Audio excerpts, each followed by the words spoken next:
عاملين ايه؟ يا رب تكونوا بكل خير. النهاردة كنت حابة اتكلم معاكم شوية كده قبل ما نبتدي الفيديو، واكلمكم في كذا حاجة. لما يكون حد في حياتكم بيمر بابتلاء مثلا او كذا، فممكن يكون الناس في اللحظة دي بتتقسم حاجتين: يا اما جزء بيبقى حزين جدا بس راضي بكل ابتلاءات ربنا وبكرمه باللي ربنا يعني يعوزه، بس غصب عنه قلبه بيكون حزين، يعني مش سهل عليه. مثلا لو هو فراق مش سهل عليه، بيبقى فراق حد كلنا لله وكلنا لربنا، بس مش سهلة خالص، خصوصا لو مثلا ضنا حد مقرب كده. والجزء التاني بيبقى حد مش يعني استغفر الله العظيم يدخل بقى في ليه يا رب بتعمل كده وليه حصل لي كده، واعتراض على مشيئة ربنا وقدره. والحالتين من اللي يعني النوعين من الشخصيات في الابتلاء مش علاجه ابدا ان انتوا تهاجموا، او مش هجوم على قد ما بيبقى مثلا ايه: هو انت عامل كده ليه؟ هو انت في ايه؟ هو انت مثلا خلاص قول الحمد لله، خلاص ان شاء الله يحصل يعني يجيلك شخص غير الشخص فتنساه، مش عارف.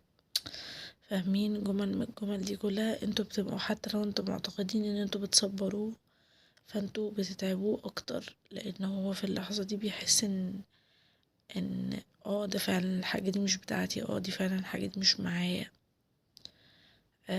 لو هو مثلا بيدي لنفسه امل ان لا انتي موجودة حواليا، او انا هفضل عايش معاكي مثلا، او هصبر على الابتلاء بأي شكل كان. يعني في اللحظة دي انتوا بتحسسوه ان لأ الحاجة دي مش بتاعتك وخلاص كده شكرا، وبتحسسوه ان الحاجة دي كانت رخيصة او تافهة، اللي هو ده انت هتجيب غيرها يعني عادي، او هيبقى عندك غيرها. انا بتكلم في انواع الابتلاءات اللي هي بتبقى فقد مثلا من عند ربنا حاجة قوية، ضنا اب ام اخ، يعني حتى لو صاحب او حد عزيز قوي او كده، او لو حاجة مثلا اتاخدت من الجسم، حاجة مرض ما مزمن، اي حاجة اللي هي ايه متنفعش ترجع تاني دي، فاهمين؟ فكونوا ألطف من كده، علشان حقيقي كلنا بنبقى محتاجين بعض، وخصوصا في الابتلاءات بنبقى محتاجين ربنا وهو يكون جنبنا اكتر حاجة، وبنبقى محتاجين دعم جامد من الناس، خصوصا لو ظروفنا بقى مختلفة. لو حد مثلا لوحده، لو حد مثلا يعني محتاج ناس تكون بتقوله كلمة كويسة او بتدعيله دعوة كويسة، فطبعا الحمد لله الحمد لله ربنا كان رازقني في محنتي دي بناس كتير جدا بتقول كل الكلام الحلو وبتدعي وبتعمل كذا وكذا، بس حد بيطلع منهم الجمل اللي هي بكلمكوا فيها دي. بس حقيقي اي جملة او اي كلمة في الابتلاءات الشديدة دي او في المحن دي بتفرق جدا. فعشان كده يعني قلت بس بما ان انا مريت بالموضوع فخليكوا تاخدوا بالكوا او انبهكم، لو اي حد في حياتكم قريب منكوا او كده عنده ابتلاء ومتخيلين ان انتوا كده بتدعموه او كده بتهدوه، ان انتوا تقولوله هتنسى ربنا يعوض عليك الجمل دي كلها. فحقيقي بلاش، انتوا ادعوله بالصبر بس، وكفاية ان يعني احنا جنبك، بس احنا جنبك، وربنا زي ما بعت الابتلاء زي ما هيصبرك بس. فالحمد لله على كل شيء، ويلا بينا بقى نبتدي يومنا. يا صباح الهنا والفرح والسعادة وكل حاجة حلوة يا رب ليكم وعلى عيونكم، ويا رب اي حد بيتمنى اي حاجة ربنا يحققها له. ويلا بينا بقى نسيبنا من اي مود مش حلو ونبتدي الفيديو مع بعض. اول حاجة كده كنت حابة افكركم بيها، يعني ان انتوا تفتكروا ضلفة الخزين، الحاجات البقوليات والحاجات اللي عندكم لان انا لقيت الذرة ده مسوس فغيرته، غسلت المنظم ونشفته، وبعد كده حطيت الجديد. طبعا مكنتش في الشقة، وجيت بقى اخترت مهمة النهاردة ان انا كان عندي فوق الغسالة شكلها بشع. شنط بقى، سرنجات دوا، وشنط عدة، حاجات من اللي مصطفى بيحب يعملها في البيت والصو حاجات كتيرة قوي. والبتاع ده بتاع التلج بتاع التلاجة، انا كنت شايلاه من اول الجواز تقريبا لان بياخد مساحة كبيرة في الفريزر، بس ظبطت كده المساحة وقلت لا احطه عشان مكعبات التلج والحركات دي وكده، رغم ان احنا داخلين على الشتاء. معرفش كنت فاقدة الوعي تقريبا. اخدته، غسلته، وقفته ومليته، وهحطه في الفريزر عشان مش هحتاجه في اي وقت. وبقى على الغسالة شلت كل الشنط الكلام ده كله، ومسحت البادي بتاع الغسالة من بره. هي الحمد لله معمول لها دورة خل قريب، حتى كنت عاملة معاكم فيديو على الانستجرام. دورة الخل دي مهمة جدا جدا جدا يا بنات، بتفرق. بس بيبقى فيه بواقي مسحوق والصوقعة كده على البادي من بره، فنضفتها كويس. ضروري برضو بعد كل غسلة افتحوا باب الغسالة عشان الغسالة ما تكمكمش وتخلي ريحة الهدوم مش حلوة وكده، وامسحوا الكاوتش اللي بيبقى جوه ده. المنظم ده او الباسكت ده كنت جايباه من ساعة جهازي، كان مفروض للاريال بس انا بستخدم اريال جل فمش محتاجاه. والكفر ده كنت شايلاه بقالي فترة، لان كان واقع عليه كلور برضو وانا مش موجودة، فنزل الكلور من الكفر. بصوا حتى باين في الكفر من فوق اهو، نزل على الغسالة عمل فيها بقع برضو بيضة كده.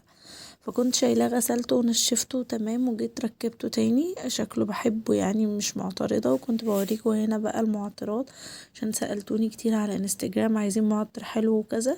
فالمعطر الجولد اللي انا وريتهولكوا ده بريحة الكاريزما، بس البراند ده غالبا مش موجود في كل مكان، هو حد فتح عندنا هنا في المدينة. حقيقي جامد جدا جدا جدا. ولو بقى عايزين معطرات متوفرة في سوبر ماركتات وكده، ففريدة ده كويس، بستخدم منه الخوخ وبهجة وعود أجمد من بعض، بس البهجة والعود بحبهم أكتر من الخوخ كمان. هنا بقى رتبت الدنيا. هي كان عندي التابلوهات دي بقى لهم سنة حرفيا، مصوراهم معاكم فيديو من سنة، وقلت ايه بدل ما انا عيناهم اطلعهم. انتي قطعة سكر في وسط الاشياء المرة والقلب التاني ده، فقلت احطهم كده يغيروا الشكل. كمان ضروري بقى في زحمة اليوم كده اللي ليه فيتامين، اللي ليه ادوية، اللي ليه كذا، ما ينساش. وجيت بقى هنا اعمل معاكم السناك دي، بحبها قوي. البطاطا طبعا لا غنى عنها، وبالذات في الشتاء بتزود الوزن طبعا، بس يلا بقى خلاص، ولا وزن ولا بتاع، احنا مش بتوع الكلام ده. فاسهل طريقة لغسلها، لان طبعا بتبقى جاية مش عاطفية وكده، ان انتوا ايه ما تدعكوش كده زي ما انا بعمل في الاول. لا، انتوا تقفلوا الحوض تسدوه او في اي طبق يعني عادي، وهملاه مية وهسيبها تتنقع، وبعد كده ابقى ادعك بالفرش اللي هي دي متوفرة في كل مكان، بتنضف وبتطلع في ثواني تمام. انا بس عشان كان عندي وقت وكده كده واقفة، فقلت طب تمام اما ادعكها شوية على ما الحوض ايه يتملي وكده، بتبقى زي الفل. وبغير لها المية كذا مرة لحد ما تنضف وتبقى تمام. وبعد كده سلقتها عادي جدا، عليها يجي حاجة بسيطة قوي من المية ورشة سكر بس، وعلى النار لحد ما تتسلق وتبقى تمام، بس تابعوها. وبعد كده طلعت بهرستها عادي، خدت بطاطاية هرستها وحطيت عليها عسل ابيض وبس كده، ولا دخلت فرن ولا عملت اي حاجة. حقيقي طعمها بيبقى حلو قوي، او انا بحبها كده قوي. جينا بقى نعمل الغدا مع بعض. اجمد واسهل واحلى اكلة في الدنيا، واي حد بيشوفها بيفتكر ان هي يعني صعبة ومجعلصة كده، بس هي حقيقي لا، سهلة جدا. دي شرايح لحمة بتجيبيها من عند الجزار، عشان برضو سألتوني كتير على انستجرام لما نزلتها لكم تقوليله دي اللحمة اللي هي بتبقى شرايح كده بتعمل ستيك وكده. بس ما تجيبوش التخينة اوي ان هي ستيك، وما تجيبوش الرفيعة اوي عشان بعد ما تستوي تلاقوا ان في لحمة تتاكل تمام. بحط مكعب زبدة، وبحط عليه الشرايح دي بس كده من غير بصل ولا حاجة، وعليها رشة ملح ورشة فلفل اسود، وبغطي عليها.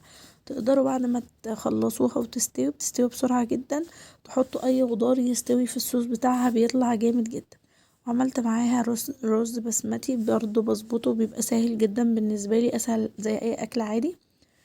بحط بصلاية وبرضو زبدة او زيت او سمنة زي ما تحبوا، عليها كاري، كركم، ملح، فلفل ملح، بس كده. وبحط الرز اشوحه في الكلام ده الاول، وبعد كده بحط المية ضعف الرز. يعني هنا كنت عاملة 2.5 كوباية رز، حطيت عليهم 5 كوبايات مية وبستنى لما ينشف وبوطي عليه يتردد وبس. بيطلع جامد جدا، واي حد بيتذكر قدامه الرز البسمتي بيتخض كده كأنه كارثة. وحقيقي اكلة لذيذة وسهلة وطعمها حلو قوي.